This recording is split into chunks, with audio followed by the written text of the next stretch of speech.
Bob and Sarah are a normal couple. They have normal kids, live in a normal house, and like most normal people, they would love to spend less money on their cable bill. But spending hundreds on cable is normal, right? Bob and Sarah do enjoy a lot of what cable has to offer. He loves watching games with his friends, she loves good romantic movies, and their kids enjoy cartoons. The problem is, it seems like every other month their cable rate goes up because of some added charge or hidden fee. Like a lot of normal people, Bob and Sarah have talked about canceling their cable many times over the years, but they've never had a good alternative to switch to, until recently when Bob's friend Brett told them about the VStream 2 media player he just purchased. Brett said as long as they had a reliable internet connection, the media player would allow them to get all their TV shows, movies, and sports for no monthly fee. For Bob, this sounded too good to be true, but his friend went on to explain that the VStream 2 simply connects to your TV and allows you to stream free media already on the internet straight to your TV. Like most normal people, for Bob and Sarah, seeing is believing. So, Brett invited them to come over and see his VStream 2 in action. They were amazed. Not only was it easy to set up, but Bob could watch all of his favorite sports programs, and Sarah had more romantic movie options than she could watch in a lifetime. Sarah asked Brett about kids programming for the children to watch, and he showed her the amazing Kids Zone section that even had some parental control options for added safety. Knowing that it would save them well over $1,000 a year on cable, Bob and Sarah assumed that the VStream 2 would be very expensive. However, Brett a VStream HD-powered antenna so they can continue to pick up all of their local TV stations. Plus, they could surf the web, download apps from Google Play like YouTube, Pandora, and Skype, play online gaming, and much, much more. For Bob and Sarah, the answer was obvious. They purchased a VStream 2 and canceled their cable right away. Bob and Sarah are still a normal couple. They still have normal kids and live in a normal house. But one thing has changed. The ever-increasing cable bill that used to be so normal never shows up anymore. To learn more about how you can start saving money like Bob and Sarah, get back with the person who directed you to this presentation. VStream 2. It's not only the best alternative to cable, it's the new normal in TV programming.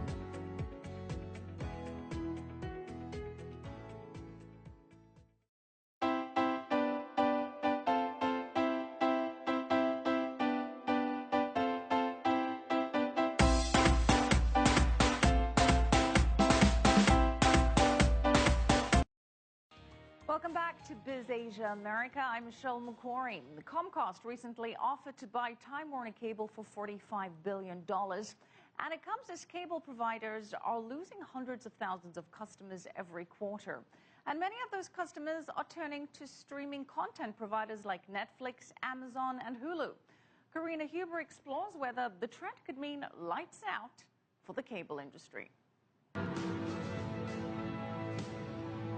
The entire second season of the award-winning drama House of Cards just premiered on Netflix, all 13 episodes at once. By many measures, it was a success. Netflix doesn't provide viewing numbers, but an industry report shows roughly 15% of its U.S. subscribers watch the show. U.S. President Barack Obama even tweeted about it. Part of the appeal is you can watch the whole season in one shot. The whole phenomenon of binge viewing that has been talked about is even more so this year than last year. Welcome back. The roughly 5 million viewers who watched the new season may be small compared to a top-rated television show like American Idol, but Netflix's subscriber base is growing rapidly, while cable continues to lose viewers. I wouldn't say the death of cable is imminent anytime soon. However, over the long term, I think it's a valid question as to the role of internet television in potentially replacing a chunk of viewership as we see in traditional linear television today. While American cable customers pay around $80 a month for cable TV without broadband internet, a Netflix subscription costs just $10 a month. Netflix ended 2013 with 33.5 million members in the U.S. and another 11 million overseas, for a total membership of 44 million. Even if linear television may be on the road to extinction, cable companies are likely here for the long haul. That's because the majority of U.S. households rely on cable companies for high-speed access to the internet. Whether you watch television or use the internet, most Americans are still paying the cable company. Broadband currently accounts for the bulk of cable industry profits.